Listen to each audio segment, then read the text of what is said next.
Boa noite, pessoal.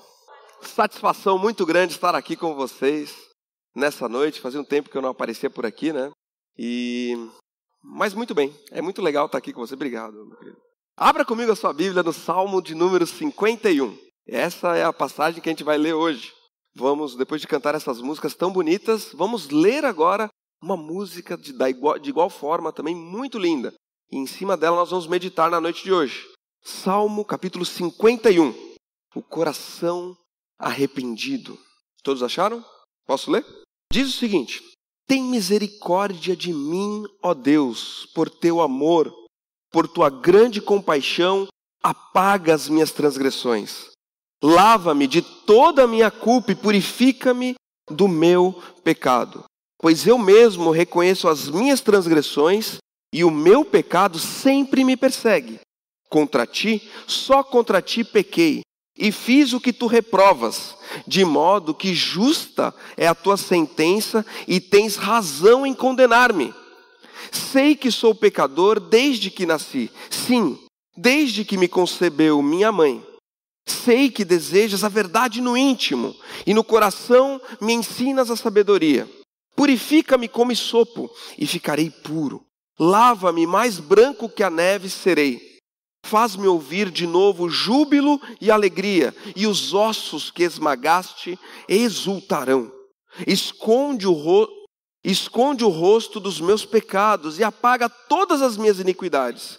Cria em mim um coração puro, ó Deus, e renova dentro de mim um espírito estável.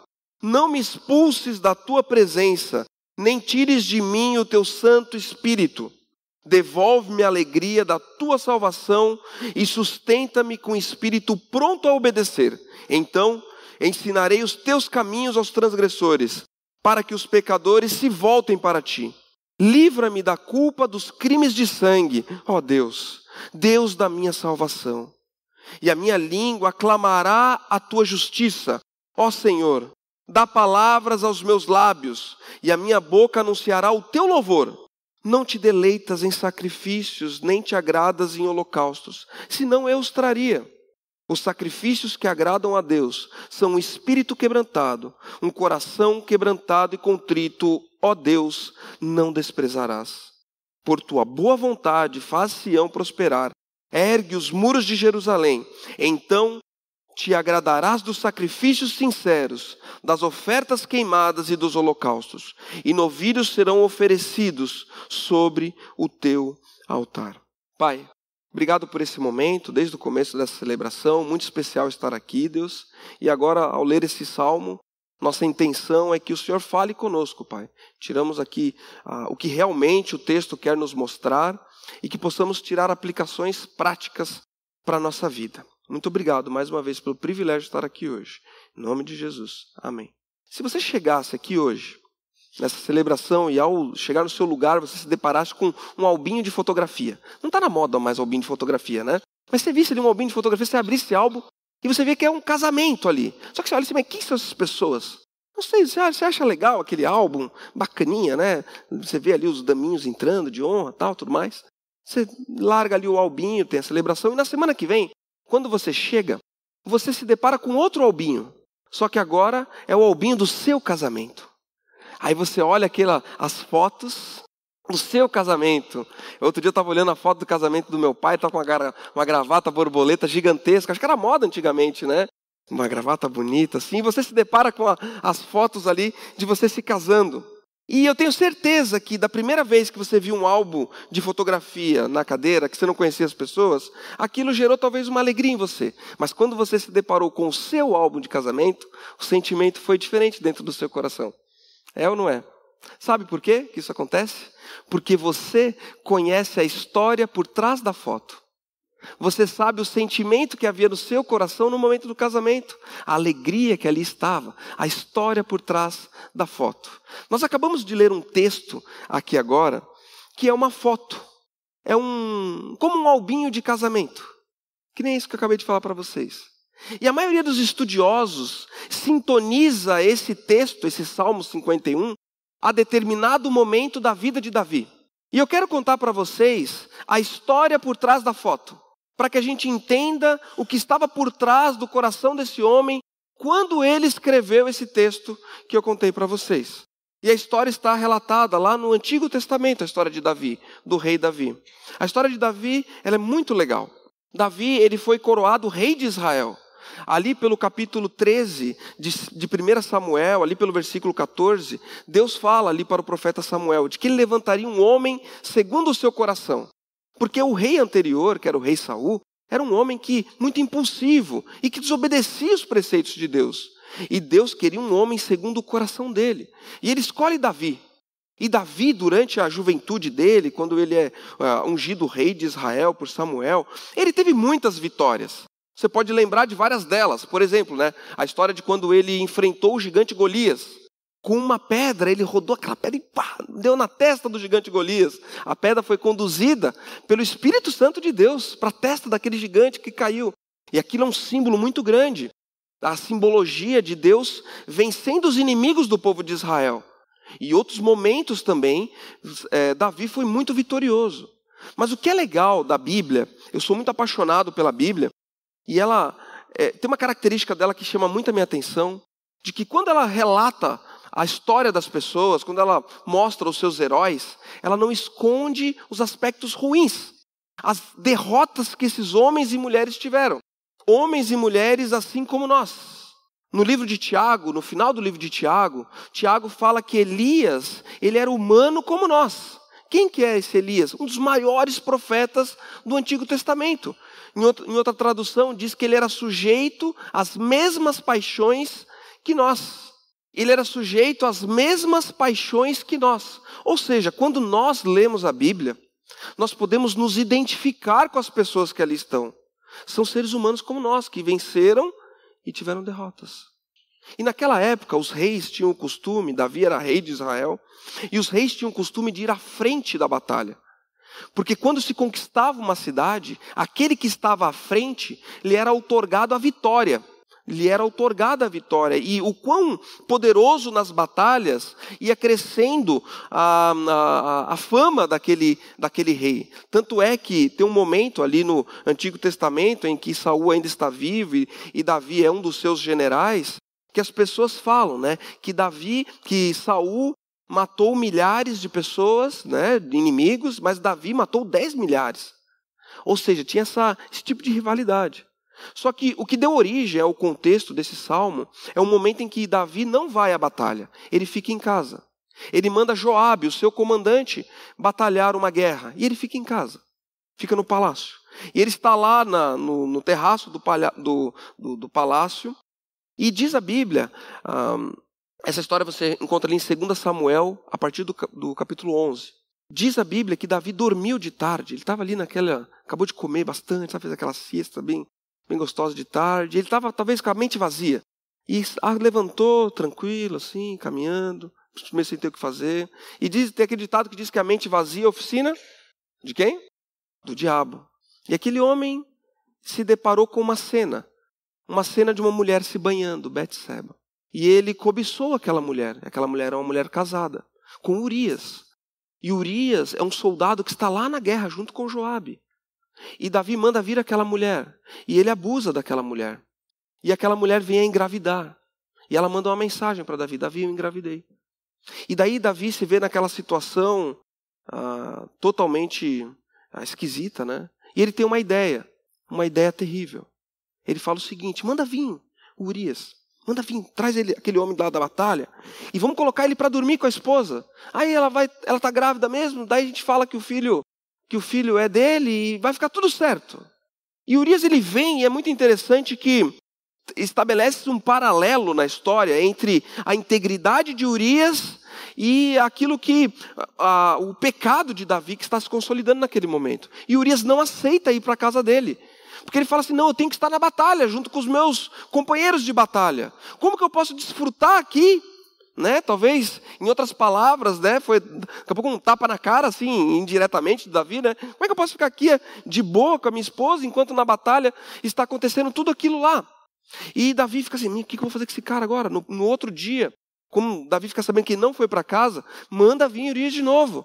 E tenta embebedar Urias sobre o efeito de álcool. Mesmo assim, aquele homem não dá o braço a torcer e não vai para casa. E agora o que fazer? E Davi, então, tem uma ideia pior ainda. Pega um papel, uma caneta, acho que não tinha caneta naquela época, né? Faz uma carta, escreve uma carta e manda, coloca nas mãos de Urias e manda ele levar para a batalha. Uma carta direcionada ao comandante, Joabe, que está lá no campo de batalha. E na carta dizia o seguinte: pegue esse Urias, coloque ele na frente da batalha, para que ele morra. E Joabe pega e obedece às ordens do rei. E eles se aproximam dos muros de uma fortaleza. E Urias é alvejado por uma flecha e morre. E o Joabe manda uma carta de volta para Davi falando: morreu Urias, nós conquistamos a batalha, mas Urias morreu, o hitita. E Davi ainda, no final do capítulo 11 ali, ainda fala assim: é assim mesmo, a batalha ela é terrível, uns morrem mesmo na batalha. Um homem cujo pecado endureceu o coração dele ao ponto dele fazer algo terrível, como isso que eu acabei de relatar para vocês, que é a história bíblica que está aqui. E ele ofendeu a Deus quando ele fez isso. E Deus, ele não ignora os pecados. E ele fala com o profeta Natan: Natan, vai lá falar com Davi, vai confrontar Davi. E o profeta Natan chega na presença de Davi e fala: Davi, eu tenho uma história para te contar. Certo homem, era um homem muito rico, tinha muitas posses, muitos animais. Mas tinha o vizinho dele que só tinha um cordeirinho bem só frágilzinho, muito pobre aquele amigo dele, muito pobre, só tinha um cordeirinho. E aquele cordeirinho ele tratava com todo carinho, ele comia na mesa junto com os filhos aquele cordeirinho. Certa vez chegou um homem de visita ali na casa daquele homem rico, e ao invés de matar uma das suas ovelhas, um dos seus cordeiros, ele manda matar a do homem pobre. O que você acha que deve acontecer com esse homem rico? E Davi, quando ouve isso, ele se indigna. Não, esse homem tem que pagar, ele tem que ressarcir aquele que ele mandou matar, aquele cordeiro. Já se viu um absurdo desse? E Natan, naquele momento, olha para Davi e fala assim: você é esse homem. Você é esse homem. E quando se armou essa situação, aconteceu uma coisa incrível. Sabe o que aconteceu? Davi caiu em si. O coração de Davi se arrependeu do que ele tinha feito. E esse texto que a gente leu aqui, esse Salmo 51, é o fruto desse arrependimento. Disso que aconteceu na vida de Davi.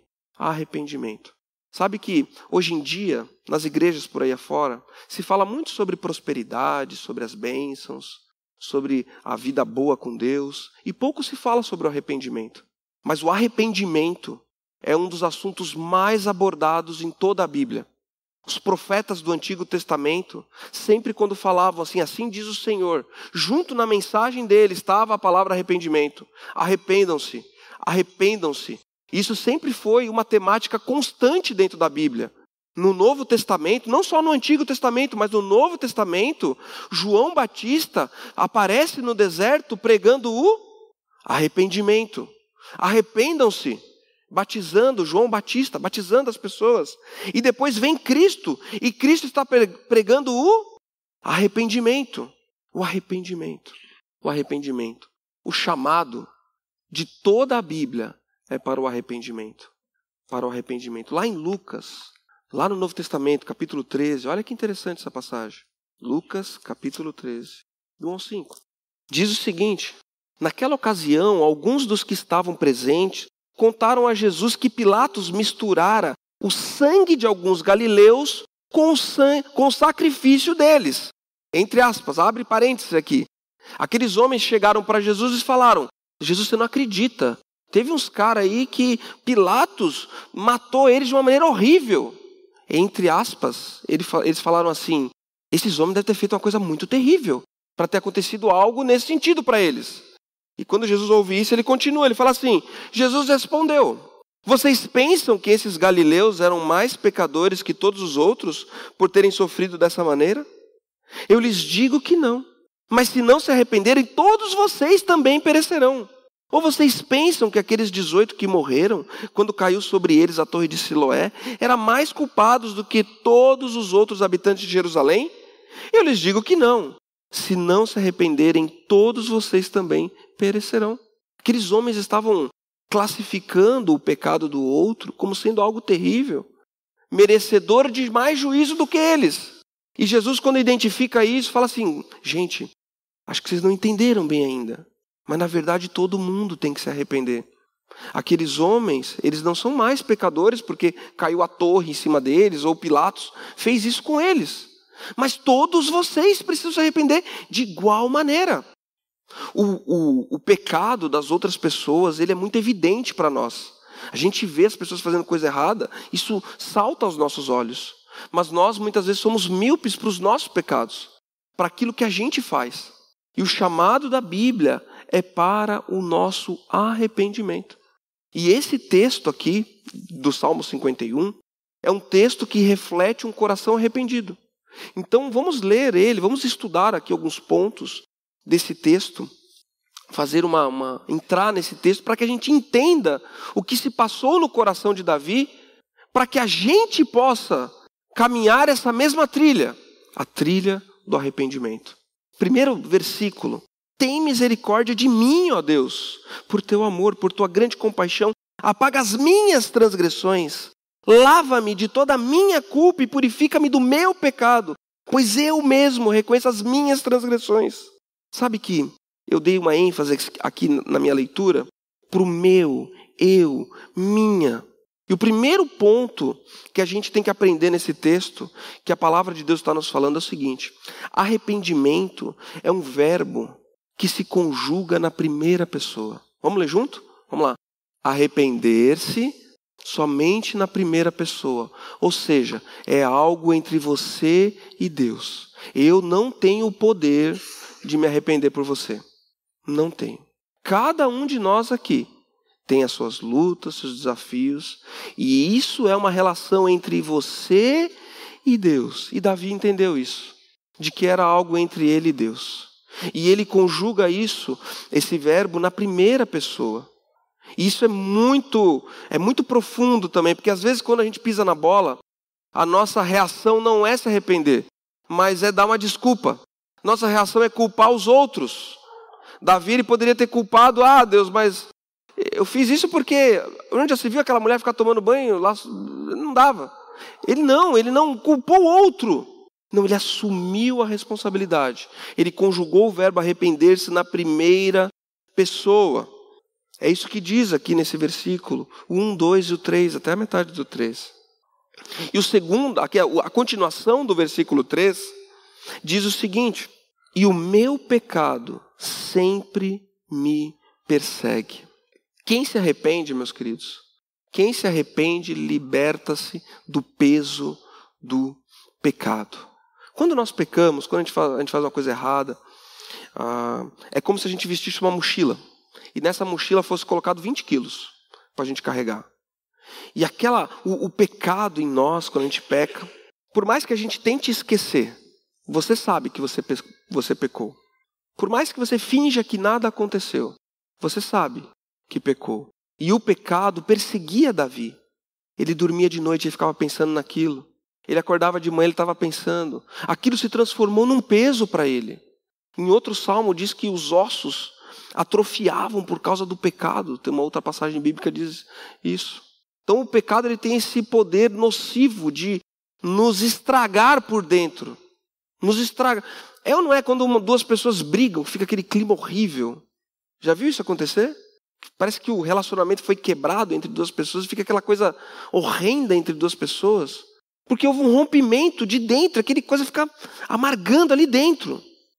E quem se arrepende de verdade liberta-se do peso do pecado. E era isso que Davi estava buscando.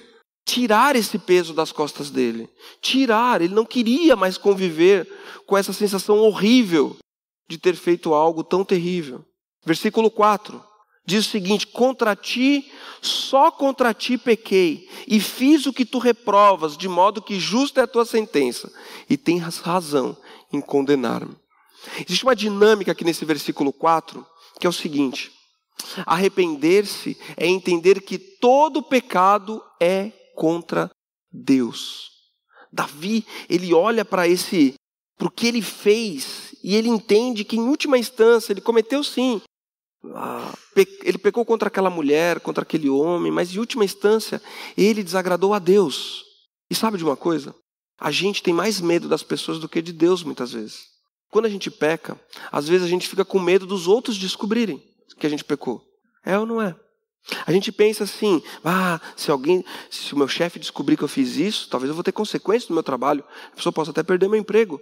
Olha só que coisa. A gente está pensando o quê? Nas consequências que algo errado nós fizemos diante das pessoas.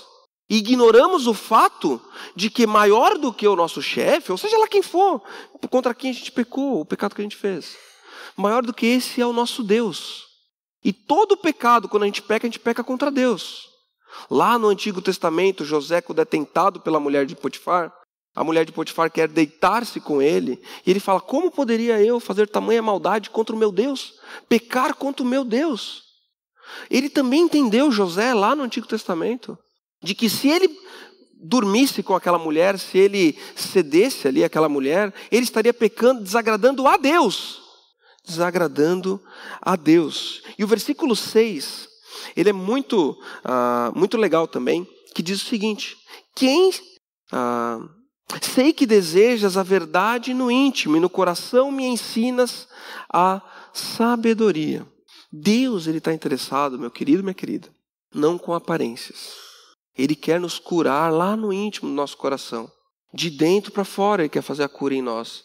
Deus não se impressiona se as palavras que eu falo são palavras assim bonitas, bem articuladas, se eu aparentemente sou uma pessoa espiritual, ou se eu uso as roupas de aparência de crentezinho. Né?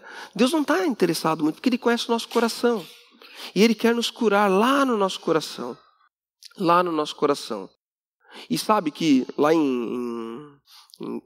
voltando ali aquela parte ali do pecado contra Deus, lá em Mateus 10, 28, tem um versículo que eu vou até projetar aqui, que o próprio Jesus falou para nós. Ele diz o seguinte, não tenham medo dos que matam o corpo, mas não podem matar a alma, antes tenham medo daquele que pode destruir tanto a alma como o corpo no inferno. E quem falou isso não foi aí uma pessoa qualquer, foi o próprio Jesus, quem falou essas palavras. Temer o nosso Deus. Mas boas notícias nós temos. Primeiro, nenhum pecado é tão grande que não possa ser perdoado. Isso é maravilhoso. Uma boa notícia. Existem pessoas que se sentem muito pecadoras porque fizeram coisas horríveis.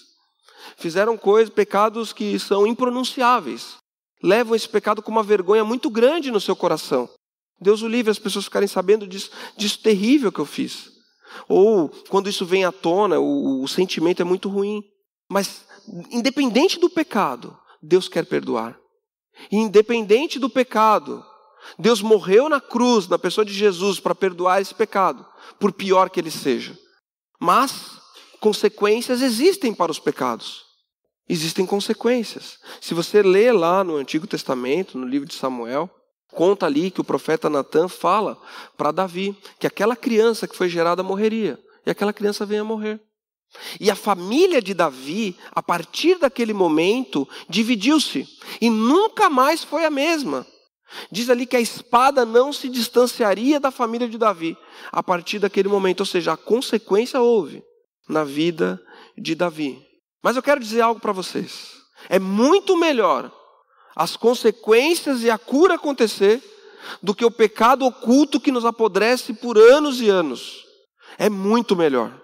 Por pior que seja as consequências do pecado, é melhor a gente confessar os nossos pecados, nos arrepender e sermos curados, do que aquilo ir se arrastando. É muito melhor uma traição, um adultério, vir à tona, muitas vezes desfazer aquele casamento, e a cura vir sobre a vida daquelas pessoas, do que o adultério persistir escondido. É muito melhor a cura, meus queridos. É muito melhor. E quando o Davi ele é curado, ele é capaz de compor essa música tão linda aqui que a gente está estudando hoje.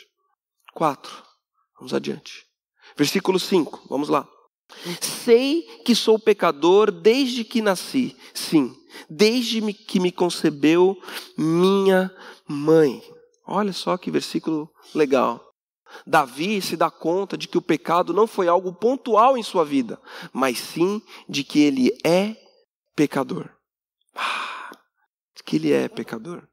O pecado não é um acidente de percurso para nós. O pecado faz parte de quem nós somos. E uma criança é capaz de se dar conta disso. Quando eu tinha 4 anos de idade, a professora da escola dominical falou para mim que eu era pecador. E eu me liguei disso, que eu era pecador.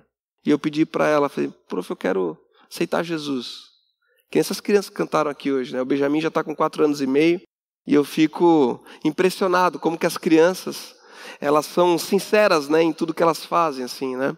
Mas eu fico impressionado também como que desde criança já vem as coisas ruins, né? Ninguém ensina, mas eles já vêm com as coisas ruins, né? Malcriação, fala não, birrento, né? Desobediência, você fala faz isso, ele vai fazer aquilo. O pecado vem para nós de fábrica. Mas só que às vezes eu vejo que existem pessoas adultas que não se sentem pecadoras. Às vezes as pessoas falam assim, eu fiz algumas coisas erradas, mas eu fiz tanta coisa boa. Já fiz tanta coisa boa. E não se enxergam pecadores. Esse versículo 5, ele é muito importante para nós. Isso aqui revela a nossa essência. Revela de que por nós mesmos não temos esperança. Somos pecadores. Davi se viu pecador. E quando a gente olha para esse texto, a gente se dá conta de que eu e você não somos melhores do que Davi. Aí está tudo igual. Todos nós somos pecadores. A palavra de Deus diz que todos pecaram e destituídos estão da glória de Deus. Todos nós somos pecadores. E o que é incrível, que a história ela é linda, porque estando nós nessa condição de pecadores, Cristo deu jeito por isso. Quando ele morre naquela cruz, e quando a gente vê o sacrifício de Cristo, tudo que ele fez, o nascimento virginal dele, tudo que aconteceu a vida toda, os milagres, andando sobre as águas, curando os enfermos, ressuscitando os mortos, todo o caminhar dele em direção àquela cruz e o sacrifício perfeito dele. E 3 dias depois, a ressurreição dele, e depois ascendendo aos céus. Quando isso acontece, nós temos acesso à vida verdadeira. E Cristo, quando morre e nos estende a mão, a gente se depara com essa realidade de que nós somos pecadores. E que se a gente não segurar na mão desse Jesus, deu para nós, não há esperança. Charles Spurgeon falou uma frase que eu acho bem interessante.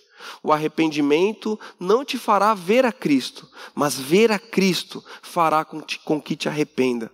Isso é muito interessante. Porque o Espírito Santo de Deus é quem nos convence do pecado.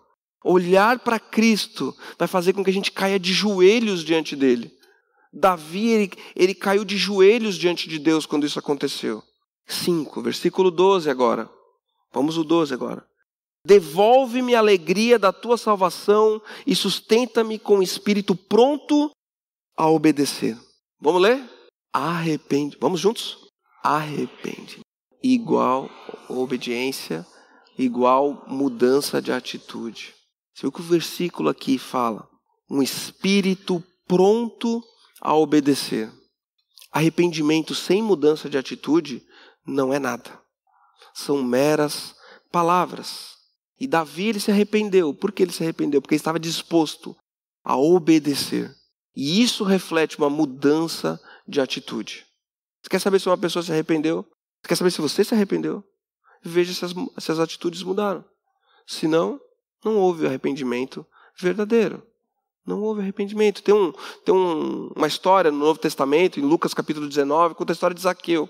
E Zaqueu era um homem que ele era um cobrador de impostos. E um homem de baixa estatura, fala ali no livro de Lucas. E sendo ele um homem cobrador de impostos, ele era um homem assim, imagina uma pessoa que faz todo tipo de rolo, sabe? Todo tipo de rolo, mal visto pela sociedade. De tantas coisas erradas que ele fazia. Zaqueu, ele olhava para as próprias mãos e ele se deu conta do quanto de coisa ruim que ele já tinha feito. E ele ouve falar do mestre, de Jesus vai passar, e Jesus passa por ele. Ele não tem como ver o mestre e ouvir o que Jesus está falando. Então ele decide subir na árvore. E Jesus, quando está debaixo daquela árvore, olha para Zaqueu lá em cima e fala assim, Zaqueu, desce depressa, porque essa noite eu vou cear contigo. Quando Jesus fala isso, é como se ele lançasse um míssil, essa frase é um míssil, que vai de encontro e acerta o coração de Zaqueu lá em cima daquela árvore. Porque a combinação dessas palavras para nós pode não fazer muito sentido. Como vou comer na sua casa? Ah, Michael, hoje eu vou lá jantar na tua casa hoje. Né? Fabrício está se prontificando, é comer lá em casa, tá louco, tá doido, Fabrício? Mas naquele contexto, falar para um cobrador de impostos que eu ia entrar na sua casa era algo que ninguém nunca tinha falado para ele. Sabe por quê? Porque era proibido. De tão baixo que aquele homem era naquela escala social. De tão pecador que ele era. E quando Jesus fala, eu vou entrar na tua casa, aquilo vai como uma seta inflamada no coração de Zaqueu. E Zaqueu desce daquela árvore, e eu fico imaginando a cena dele se levantando. E eu arrisco dizer, talvez uns 2, 3 centímetros a mais, aquele homem ficou naquele momento. E ele olha as pessoas nos olhos, a partir daquele encontro com Cristo, e ele fala uma frase muito importante. Se eu roubei alguém aqui, eu devolvo 4 vezes mais. E essa frase que Zaqueu fala, reflete um coração arrependido. Mudança de atitude, inclusive com ressarcimento daquilo que ele causou de dano aos outros. Mudança de atitude. Augusto Nicodemos, que é um grande teólogo aí dos nossos dias, ele falou uma frase que eu achei bem legal. Diz o seguinte: arrependimento não é quando você chora, é quando você muda. Vamos ler juntos? Vamos lá. Arrependimento não é derramar lágrimas somente. Talvez esse seja o primeiro passo. Ficar presente para aquilo que a gente fez de errado, mas é quando a mudança de atitude realmente acontece na nossa vida. 6, versículo 13. Então ensinarei os teus caminhos aos transgressores, para que os pecadores se voltem para ti. O verdadeiro arrependimento nos acredita autoridade espiritual. Como assim, Davi? Você quer ensinar os outros? Você que fez algo terrível. Somente um coração arrependido é capaz de olhar para os outros e falar, pode vir.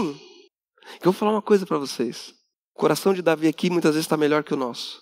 Porque ele já se arrependeu, às vezes a gente ainda não se arrependeu. Todos nós vamos pecar, meus queridos. E Davi, como sendo aquele que já deu esse passo rumo ao arrependimento, ele olha para a gente e fala assim, pode vir para cá. É aqui que a vida acontece. Isso aí não é vida não, cara. Isso aí, larga disso aí. Isso aí é coisa horrível. Vem para cá. Vem para os braços do Pai. O Pai quer te abraçar, quer te perdoar.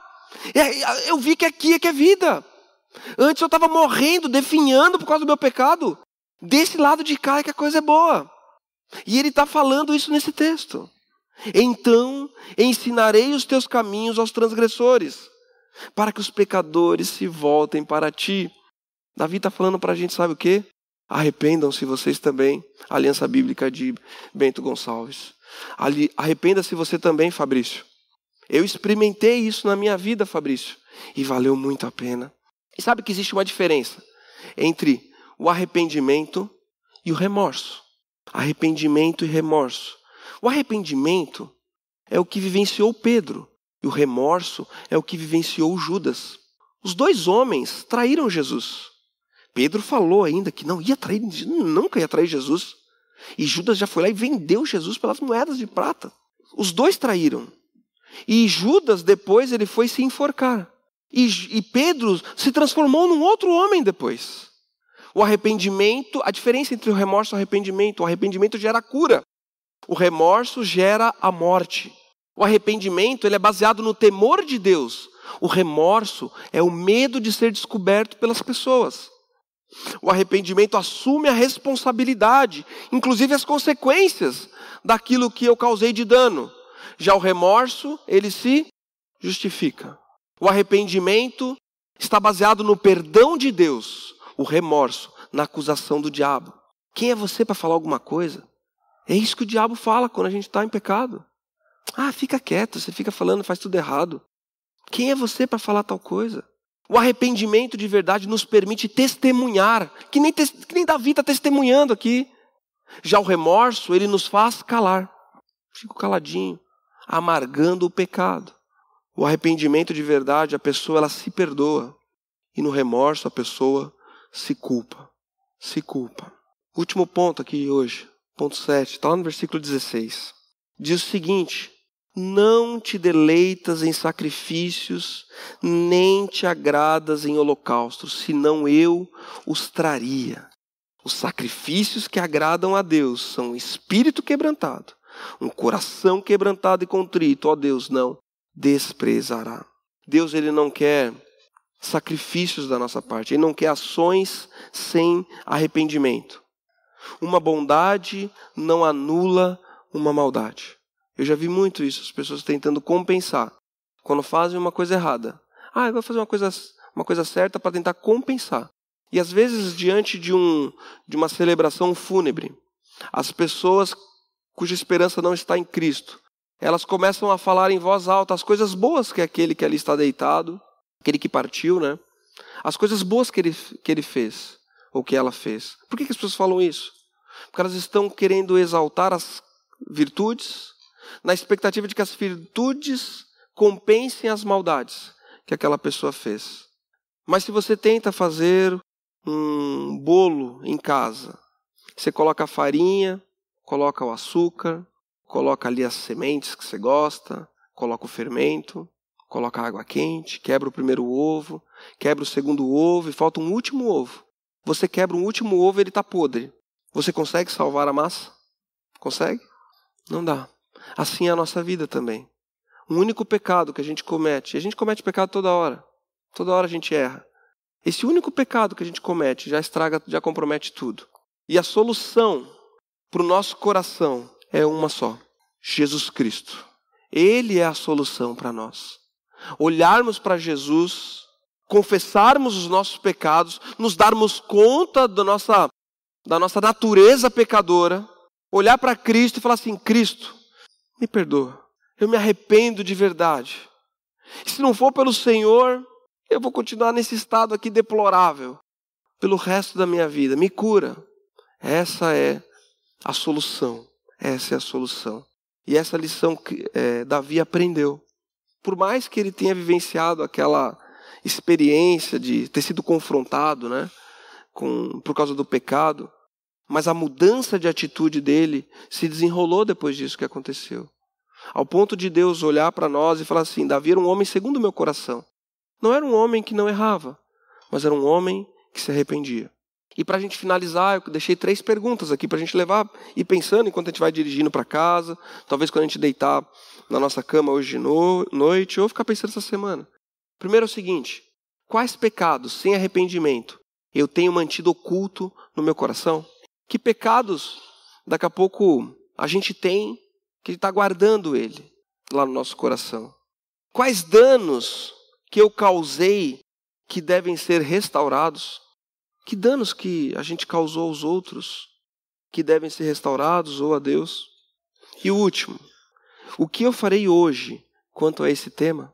O que a gente vai fazer hoje com respeito a isso que a gente estudou aqui nessa noite? Que Deus guarde os nossos corações. Eu quero convidar você para ficar de pé junto comigo e nós vamos orar nesse momento. Depois nós vamos cantar uma música. Nosso Deus, nosso Pai, que desafio, Pai, poder olhar para esse texto e não julgar, ó Pai, o pecado do outro, mas o desafio é a gente olhar para o nosso coração e para o nosso pecado, Pai. Entender que somos pecadores e que precisamos 100% da Tua graça. Pai, que o arrependimento nasça no nosso meio hoje, ó Pai. Nasça no coração que ainda está rebelde, no coração que precisa de cura. Me ajuda a começar em mim, quebra corações, para que possamos desfrutar de uma nova vida plena, vida de verdade, vivida aos pés da cruz. Cura-nos, Pai, em nome de Jesus que eu oro nessa noite. Amém. Amém, meus queridos.